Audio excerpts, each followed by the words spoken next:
ये खबर है, धर्म परिवर्तन कर निकाह करने का मामला है। एसडीएम नगर थाने जाएगा पीड़ित परिवार। आरोपियों की गिरफ्तारी की मांग को लेकर प्रदर्शन हुआ। लड़की समेत 9 लोगों के खिलाफ दर्ज हुआ था मामला। अभी तक मामले में कोई गिरफ्तारी नहीं हुई है। तो फरीदाबाद से ये बड़ी खबर हम आपको बता रहे हैं, जहां पर धर्म परिवर्तन कर निकाह करने का ये मामला है। इसी पर और ज्यादा जानकारी के लिए आइए रुक करते हैं अपने संवाददाता दीपक गौतम का। दीपक, क्या जानकारी है?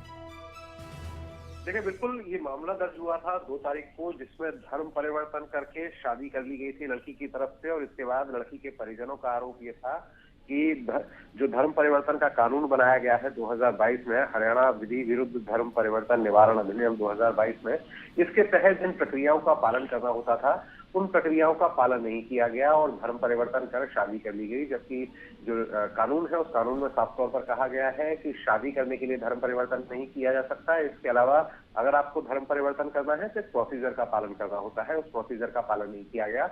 तो परिवार ने इस बात पर आपत्ति दर्ज कराई और आपत्ति दर्ज कराने के बाद पुलिस में ये मामला दर्ज हुआ इसके तहत, इस एक्ट के तहत। और इसके बाद इन 9 लोगों के खिलाफ मामला दर्ज हुआ, जिसमें लड़की भी शामिल है। लड़की का पति जो है और उसके परिवार के जो लोग हैं, ससुराल पक्ष के जो लोग हैं, इसके अलावा शादी कराने वाला जो काजी है, समेत 9 लोगों के खिलाफ मामला दर्ज हुआ था। और तब से बात ये हो रही थी कि इनको जल्दी ही गिरफ्तार किया जाएगा, लेकिन चूंकि अब तक इनको गिरफ्तार नहीं किया गया है तो परिवार काफी गुस्से में है। इसके अलावा कई अलग अलग संगठनों के लोग इस बात से नाराज हैं कि जिस तरीके से धर्म परिवर्तन किया गया है।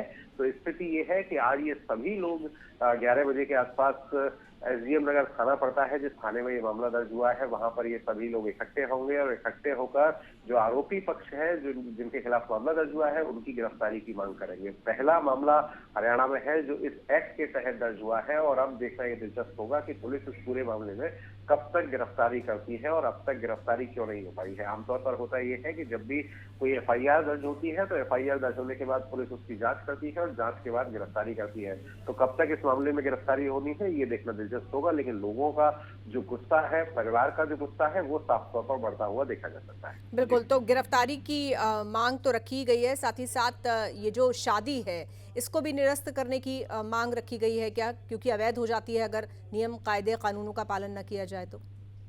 देखिए, बिल्कुल एफआईआर में साफ तौर पर यही कहा गया है। दरअसल जो पिता की तरफ से शिकायत दर्ज कराई गई है और उन्होंने साफ तौर पर कहा कि 2022 में हरियाणा सरकार की तरफ से ये कानून पालन किया, कानून लाया गया था और इस कानून में साफ तौर पर लिखा हुआ है कि अगर शादी की नीयत से धर्म परिवर्तन होता है तो वो पूरी तरह से शादी अवैध रूप से मानी जाएगी। इसके अलावा जैसा मैं बता रहा था कि धर्म परिवर्तन अगर करना है तो उसका एक प्रोसेस बताया गया है, जिस प्रोसेस के तहत आपको पहले एसडीएम के पास जाना पड़ेगा। एसडीएम के पास जाकर आपको एक एप्लीकेशन लगानी होगी और एप्लीकेशन जब आप एसडीएम के सामने लगाएंगे तो एसडीएम उसका जो नोटिस है वो अपने यहाँ नोटिस बोर्ड पर लगाएगा। 30 दिन का समय उसके लिए पूरा करना होगा और उसके बाद ही धर्म परिवर्तन, अगर कोई आपत्ति नहीं आती है तो उसके बाद ही धर्म परिवर्तन का जो प्रोसेस है वो आगे चलेगा। लेकिन इस मामले में क्या हुआ है, इस मामले में हुआ ये कि 10 रुपए का एक एफिडेविट बनाया गया। उस 10 रुपए के एफिडेविट पर धर्म परिवर्तन का एफिडेविट वो बना और उसके बाद उसी दिन शादी कर दी गई, जो पूरी तरह से नियमों के विरुद्ध है। लड़की के पिता का साफ तौर पर यह आरोप है।